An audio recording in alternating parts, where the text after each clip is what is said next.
Welcome back for part 2 of this 4-part video series.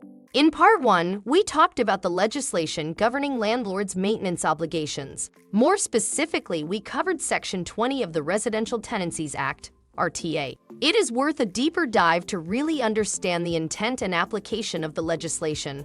The most important part of Section 20 is that a landlord must keep a property in a good state of repair and fit for habitation and complying with health, safety, housing, and maintenance standards. This would cover things like leaky windows, leaky plumbing, and exposed insulation due to missing drywall. Any of these things would make the unit unfit for habitation or non-compliant with health and safety standards. Without question, the landlord has a legal obligation to fix these types of things in a reasonable amount of time. At GK3 Group, we take these matters very seriously and our staff work to resolve them as quickly as possible.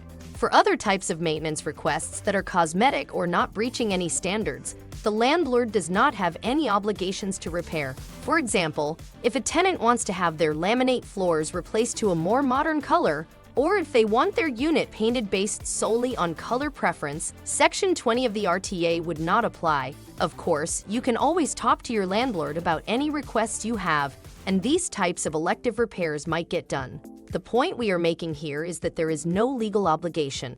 There are going to be instances where the landlord and tenant do not have a meeting of the minds in terms of what meets the definition set out in Section 20. In those cases, there are resources available to help you understand if you have a case or not.